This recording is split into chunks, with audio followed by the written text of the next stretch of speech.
Hello friends, मैं आपकी दोस्त अदिति फिर से लेकर आई हूँ समीरा एंड राधा की स्टोरी का नेक्स्ट एपिसोड देकर। आई होप आप सभी अच्छे होंगे, अपना ढेर सारा ख्याल रख रहे होंगे। स्टोरी को आप बहुत प्यार दे रहे हैं, उसके लिए थैंक यू। चैनल को सब्सक्राइब नहीं किया है तो सब्सक्राइब कर लीजिएगा। चलिए शुरू करते हैं अपनी स्टोरी का अगला पार्ट शुरू करने से पहले थोड़ा प्रीवियस पार्ट में आपने सुना था कि राधा और समीरा अपने घर वापस आ जाती हैं और राधा के पिता उन्हें स्वीकार कर लेते हैं। वो अपनी ज़िंदगी को अब हंसी खुशी समाज के सामने लेकर आती हैं और अपने ही बनारस में अपने प्यार के साथ आगे की ज़िंदगी जीती हैं। अब आगे इश्क की महक, संग साथ के लम्हे, बनारस में अपने आर्ट और डांस स्टूडियो को संभालते हुए राधा और समीरा की जिंदगी अब पहले से ज़्यादा खुशनुमा हो गई थी। उनका प्यार हर दिन नया रंग लेता था, हर दिन एक नई उमंग लेता था, या यूँ कहूँ कि हर दिन दोनों के लिए एक यादगार दिन बनता जा रहा था। दोनों साथ मिलकर बनारस में अपना आर्ट और डांस स्टूडियो अच्छे से संभाल रही थी। साथ जाती साथ आती, अपना हर एक पल अच्छे से एंजॉय करती। एक दिन जब बारिश हो रही थी, राधा अपने स्टूडियो में पेंटिंग बना रही थी। तभी समीरा भीगती हुई और अपने चेहरे पर शरारत भरी मुस्कान लिए बारिश में भीग कर आती है। तभी राधा हंसते हुए पूछती है, बारिश में भीग कर आई हो? तुम्हारे बिना बारिश का मजा अधूरा है मेरी जान। समीरा ने धीरे से उसके गालों पर हाथ फेरते हुए कहा। राधा हल्का सा शर्मा गई। पागल हो तुम? हाँ, तुम्हारे प्यार में। समीरा ने राधा की कमर में हाथ डालकर उसे करीब खींच लिया। हाय उफ, ये बारिश, ऊपर से राधा का ये शर्माना समीरा की शरारतों को बाहर ला रहा था। और राधा, उसका तो अब बुरा हाल होने वाला था। बारिश ने जो दस्तक दी थी दोनों के प्यार में। इतना अच्छा सुहाना मौसम हो, बारिश की हल्की फुहार हो, महबूब साथ में हो, तो शरारतें कैसे ना होती और समीरा कैसे पीछे रह सकती थी। राधा की सांसें तेज होने लगी। समीरा के हाथों की गर्मी उसके गीले बदन से टकरा रही थी। दोनों की आंखें एक दूसरे में डूब गईं। समीरा ने राधा के चेहरे पर अपनी उंगलियां फिराईं और फिर उसके होठों को हल्के से चूम लिया। बारिश की बूंदें खिड़की से टकरा रही थीं और कमरे में प्यार की खुशबू फैल रही थी। मानो आज बारिश ने दिलों के तार छेड़ दिए थे और दोनों के दिलों के अरमां जगा दिए थे। समीरा के हाथ राधा के बदन को छूकर उसे बेचैन कर रहे थे, जिससे राधा समीरा की ओर खिंचती जा रही थी। राधा की पकड़ समीरा के बदन को मजबूत होती नजर आ रही थी और समीरा के हाथ राधा की कमर से होते हुए उसके बालों में आकर उसे सहला रहे थे। उन दोनों की गर्म सांसें दूसरे की सांसों से टकरा रही थी। उन दोनों के फेस के बीच इतना फासला था कि वो एक दूसरे की गर्म सांसें अच्छे से महसूस कर पा रही थी। समीरा का गीला बदन राधा को मदहोश कर रहा था और समीरा धीरे धीरे राधा के लिप्स की ओर बढ़ रही थी। राधा की आंखें बंद और लिप्स पर बेचैनियां अलग ही दिख रही थी, मानो उसके लिप्स हलचल कर रहे हों और समीरा इसी हलचल को दूर करने के लिए उसके लिप्स की ओर बढ़ रही थी। अब इन दोनों के लिप्स के बीच 1 फिंगर का डिस्टेंस था। जैसे जैसे नजदीकियां बढ़ रही थी, राधा की धड़कन तेज होती जा रही थी। तभी झटके से समीरा ने राधा को अपने और करीब कर लिया कि गर्म सांसें समीरा की सीधा राधा के फेस को छूकर उसकी बेचैनियां और ज्यादा बढ़ा रही थी।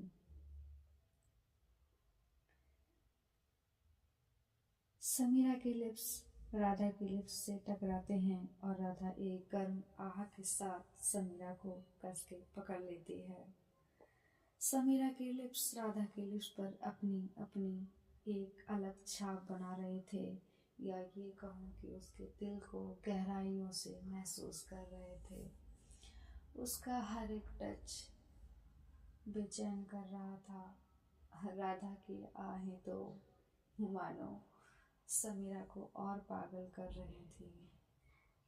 समीरा यही नहीं रुकती है, वो उसके लिप्स से होते हुए सीधा उसके निक में किस करने लगती है और राधा पूरी तरह बेचैन हो जाती है।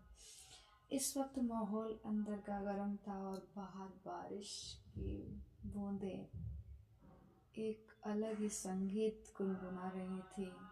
आर्ट रूम के अंदर मान लो एक अलग ही आकृतियां बन रही हों। मन के हिसाब से चल रहा था सब कुछ और बेचैनियां तो रुकने का नाम ही नहीं ले रही थी। दोनों के बीच की दूरियां काफी हद तक खत्म हो जाती हैं और वो एक दूसरे में पूरी तरह से मिल जाती हैं। एक दूसरे के प्यार में घुलने के बाद पूरी रात एक दूसरे की बाहों में गुजारने के बाद समीरा धीरे से राधा से कहती है, तुम्हें पता है मैं हर जन्म में तुम्हें चाहूंगी। राधा ने उसकी आंखों में देखा और कहा, और मैं हर जन्म तुम्हारी हो जाऊंगी। ये एक अनोखा प्रपोजल था जो इजहार इश्क दोनों ने एक दूसरे से किया था। यूं ही सफर चलने के कुछ हफ्तों बाद समीरा ने सोचा कि अब वक्त आ गया है कि वह अपने प्यार को हमेशा के लिए राधा के नाम कर दे, और उसने गंगा किनारे एक खास शाम प्लान की। सूरज डूब रहा था और आसमान नारंगी गुलाबी रंगों में रंगा हुआ था। ऑलरेडी इतने सारे रंग तो उनकी जिंदगी में खुल चुके थे एक दूसरे के प्यार से। वहां फूलों से सजी एक नाव थी जहां मोमबत्तियां जल रही थी। राधा वहां पहुंची तो उसकी आंखें चमक उठी। ये सब तुमने किया? तुम्हारे लिए। समीरा ने घुटनों पर बैठते हुए एक अंगूठी निकाली। राधा, हमने साथ में बहुत कुछ सहा, बहुत कुछ जिया। अब मैं चाहती हूँ कि हमारी कहानी हमेशा के लिए अमर हो जाए। क्या तुम मुझसे शादी करोगी? राधा की आंखों में आंसू आ गए। उसने झुककर, सॉरी गाइस, थोड़ा शोर आ रहा है, एडजस्ट कीजिएगा। मेरी कोशिश रहती है कि कहानी में कोई शोर ना हो। राधा की आंखों में आंसू आ गए। उसने झुककर समीरा को गले लगा लिया। हाँ, 1000 बार हाँ। नाव पर मोमबत्तियों की रोशनी में समीरा ने राधा की उंगली में अंगूठी पहना दी और दोनों ने एक दूसरे को किस किया। बहुत अच्छा पल था ये इन दोनों के लिए। गंगा की लहरों ने उनके प्यार की गवाही दी। गंगा किनारे अंगूठी पहनाना, अपने प्यार का हमेशा के लिए अपनाना, बहुत खुशनुमा पल था ये। जब प्रपोजल हो चुका था, शादी के लिए हाँ हो चुकी थी, तो फिर देर किस बात की। सपनों का संगम बनना था, शादी की तैयारियां होना बाकी थी। अब बारी थी दोनों की ग्रैंड वेडिंग की। राधा और समीरा की शादी सिर्फ एक रिश्ता नहीं थी, बल्कि एक मिसाल बनने जा रही थी। परिवार और दोस्त सब इस खुशी में शामिल थे। शादी से एक रात पहले हल्दी की रस्म में राधा हल्के पीले रंग के गहन लहंगे में थी और समीरा सफ़ेद कुर्ते में। जब दोस्तों ने हल्दी लगाई तो समीरा ने हल्दी लगे हाथों से राधा के गालों को छू लिया। अब तो मैं तुम्हारी ही हूँ, राधा ने मुस्कुरा कर कहा। हमेशा से थी, समीरा ने उसके माथे पर हल्का सा किस देते हुए कहा, उसके माथे को चूमते हुए कहा। वो खुशनुमा दिन इश्क के बंधन में बंधने जा रहे थे दो दिल। शादी के दिन बनारस का एक भव्य घाट सजाया गया था। दोनों दुल्हनें तैयार थीं, राधा लाल और गोल्डन लहंगे में और समीरा गहरे नीले रंग के शेरवानी स्टाइल लहंगे में।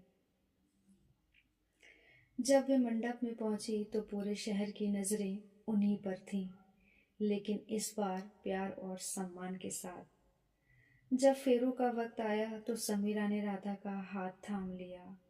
7 जन्मों तक तुम्हारे साथ चलूंगी, उसने वचन दिया, और मैं तुम्हारे साथ हर राह पर खड़ी रहूंगी, राधा ने मुस्कुरा कर कहा। सिंदूर और मंगलसूत्र की रस्म के बाद दोनों ने एक दूसरे को गले लगा लिया। पूरा परिवार जो कभी इनके रिश्ते के खिलाफ था, अब तालियां बजा रहा था, दोनों को आशीष दे रहा था, खुश रहने की दुआएं मिल रही थी और सबके चेहरे पर एक मुस्कान थी। राधा के पिता की आंखों में आंसू थे, लेकिन इस बार खुशी के आंसू थे। दोनों हमेशा के लिए एक साथ एक रिश्ते में बंध गई थीं।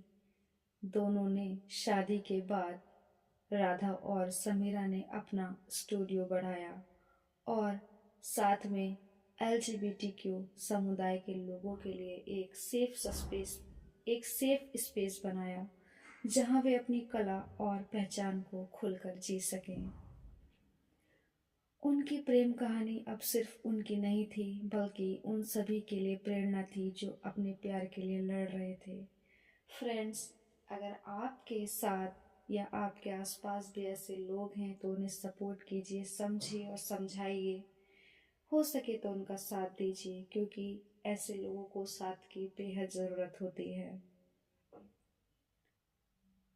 एक दिन जब वे अपने आर्ट स्टूडियो में बैठी थीं, समीरा ने हल्के से राधा को अपनी बाहों में लिया और उसके कानों में धीरे से बोली, अब हर जन्म मेरी होगी ना, है ना? राधा ने मुस्कुरा कर कहा, हर जन्म, हर सांस तक मैं तुम्हारी ही रहूंगी। और उनके प्यार की कहानी यूं ही हमेशा के लिए अमर हो गई। दोनों बेहद खुश रहने लगी। परिवार का भी साथ था, तो कोई अब ऐसे भी बात नहीं थी कि हम अकेले हैं या परिवार साथ नहीं है। अब शुरुआत होती है एक यादगार सफ़र की, जहाँ दोनों अपनी शादी के बाद अपनी ज़िंदगी में कुछ नया दौर लाते हैं। राधा और समीरा की शादी प्यार और स्वीकृति की एक मिसाल बनी। अब वे अपनी नई जिंदगी में कदम रख रही थी, एक नए सफर की ओर, जहां सिर्फ वे दोनों होंगी, बिना किसी चिंता और बंधनों के।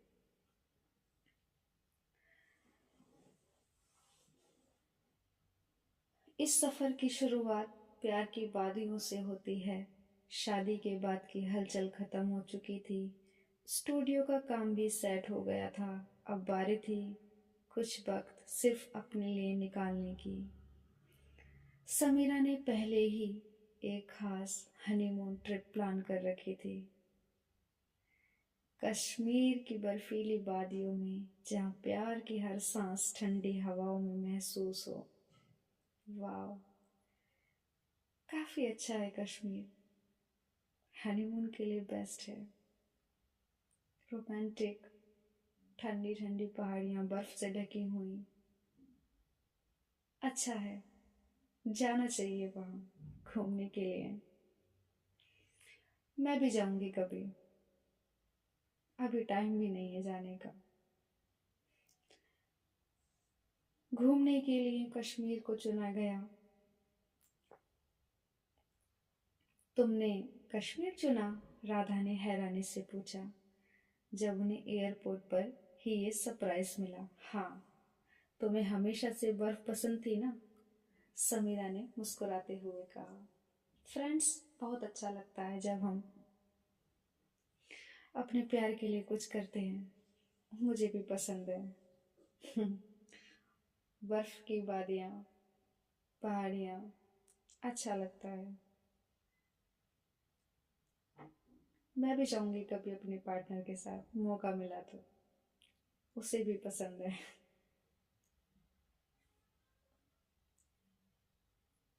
हाँ, तुम्हें हमेशा से बर्फ पसंद थी ना?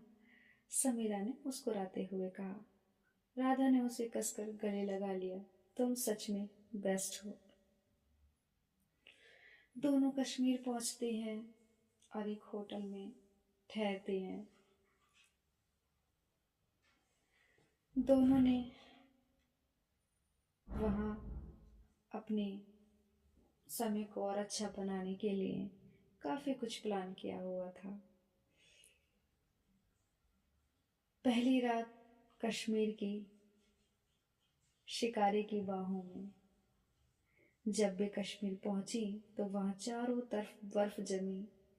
डल झील में शिकारा धीरे धीरे तैर रहा था। झील के किनारे जगमगाती रोशनी थी और आसमान में तो तारे झिलमिला रहे थे। समीरा ने शिकारे को पहले से ही मोमबत्तियां और गुलाब की पंखुड़ियों से सजवा रखा था। ठंडी हवा में रोमांस का जादू खुल चुका था। तुम्हें पता है, ये शिकारा हमारी जिंदगी की तरह है। समीरा ने राधा की उंगलियां अपने हाथों में लेते हुए कहा।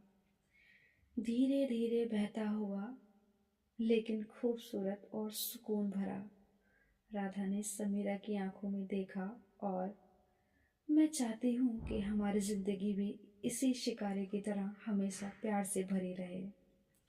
समीरा ने हल्के से राधा को अपनी ओर खींचा और उसके माथे को किस किया। शिकारा झील के बीचों बीच था और आसमान में चांद अपनी चांदनी बिखेर रहा था। हाय, क्या समा था, क्या रात थी। और इस चांदनी रात के नीचे खुले आसमान में एक प्यार भरा जोड़ा जो अपने दिल में एक दूसरे के लिए बेशुमार मोहब्बत लिए बैठा था। बर्फ की वादियों में इश्क की सुबह होती है। दोनों गुलमर्ग के बर्फीले पहाड़ों की ओर निकल पड़ी। वहां पर हर चीज सफेद चादर से ढकी थी, मानो पूरी दुनिया उनकी नई जिंदगी की तरह पवित्र और नई नई सी हो गई। बर्फ में दौड़ लगाओगी? समीरा ने शरारती अंदाज में पूछा। राधा ने हंसकर जवाब दिया, तुमसे हार जाऊंगी। अच्छा, चलो देखते हैं। समीरा ने झट से बर्फ में दौड़ लगाना शुरू कर दिया। दोनों एक दूसरे का पीछा करते हुए बर्फ में गिर पड़ी। राधा के गाल ठंड से गुलाबी हो गए थे और समीरा उसकी मासूमियत पर फिर से अपना दिल हार बैठी थी। हाय, उफ, ये मासूमियत भी क्या क्या करवा देती है। अच्छे अच्छे इंसान को अपना गुलाम बना लेती है। इतनी ठंडी हो गई, जरा पास आओ, गर्म कर दूं। समीरा ने मुस्कुराते हुए कहा। राधा थोड़ा सा शर्मा गई। बेशर्म कहीं की। ये बोलते हुए, लेकिन अगले ही पल समीरा ने उसे अपनी बाहों में ले लिया और हल्के से उसके होठों को चूम लिया। ठंडी हवाओं के बीच उनका प्यार गर्माहट फैला रहा था। गर्माहट फैलती भी क्यों ना, जब इतने नजदीक दिल हो और दिल में ढेर सारा प्यार हो। तो अपने आप सांसें गर्म होने लगती हैं, दिल की रफ्तार तेज हो जाती है, धड़कनें धक धक करने लगती हैं, मानो ये पल यहीं थम जाए और हम एक दूजे में खो जाएं। दोनों कैंप फायर के पास बैठी थी। अब एक और इकरार होना बाकी था। शाम को दोनों एक कैंप फायर के पास बैठी थीं। लकड़ियां जल रही थीं और आग की गर्मी उनके चेहरे पर चमक ला रही थी। ये कश्मीर उनके लिए कुछ नया लाने वाला था, उनके जीवन में खुशियां और भरने वाला था। समीरा ने अचानक एक छोटी सी बॉक्स निकाला। ये क्या है? राधा ने पूछा। समीरा ने बॉक्स खोला और अंदर एक ब्रेसलेट था जिसमें 2 छोटे छोटे दिल जुड़े थे। ये हमारा लव चार्म है। जब भी हम दूर होंगे इसे देखकर हमें एक दूसरे की याद आएगी। समीरा ने ब्रेसलेट को राधा की कलाई पर बांधते हुए कहा। राधा की आंखें नम हो गईं। मैं कभी दूर नहीं जाऊंगी, हमेशा तुम्हारे साथ रहूंगी। समीरा ने धीरे से उसकी चिन को उठाया और वादा किया। वादा, राधा ने प्यार से जवाब दिया। वादा। आग की लौ धीमी हो रही थी, लेकिन उनके प्यार की रोशनी और तेज हो गई थी। दोनों एक दूसरे को प्यार भरी नजरों से बिना पल के झपकाए देख रही थी। कश्मीर की ये ट्रिप सिर्फ एक हनीमून नहीं थी, बल्कि उनके रिश्ते को और गहराई देने का एक जरिया थी। कश्मीर की ये ट्रिप सिर्फ एक हनीमून नहीं थी, बल्कि उनके रिश्ते को और गहराई देने का एक जरिया थी। वे वापस बनारस लौट आईं, लेकिन उनके दिलों में ये यादें हमेशा के लिए बस गईं। अब वे सिर्फ प्रेमिका या पति पत्नी नहीं थी, वे एक दूसरे की आत्मा बन चुकी थी। अगली ट्रिप कहाँ करेंगे? राधा ने एक दिन पूछा। जहाँ तुम चाहो, जब तक तुम साथ हो हर जगह जन्नत है, समीरा ने मुस्कुराते हुए कहा। और उनकी प्रेम कहानी यूं ही हर सफर के साथ और खूबसूरत होती गई। आगे एक और नई शुरुआत क्या होती है, कहाँ अगला ट्रिप वो प्लान करती हैं, या उनकी ज़िंदगी में कुछ और होना बाकी था, या ये कहूँ कुछ और नई चुनौतियाँ उनके सामने आने वाली हैं, जानने के लिए बने रहिएगा मेरी कहानी के साथ। तो फ्रेंड्स, कहानी को यहीं रोकते हैं। तब तक आप इसे एंजॉय कीजिए, लाइक कीजिए, शेयर कीजिए, कमेंट कीजिए। जल्दी लौटूंगी कहानी का अगला एपिसोड लेकर के। बहुत कुछ अभी बाकी है, कहाँ वो अगली ट्रिप प्लान करते हैं, कौन सी खूबसूरत जगह जाकर फिर से अपनी नई यादें बनाते हैं, जल्दी ही लेकर आऊँगी। तब तक आप अपना ख्याल रखिए, अपनों का ख्याल रखिए, और हाँ, चैनल को सब्सक्राइब नहीं किया है तो कर लीजिएगा। तब तक के लिए बाय बाय, टेक केयर।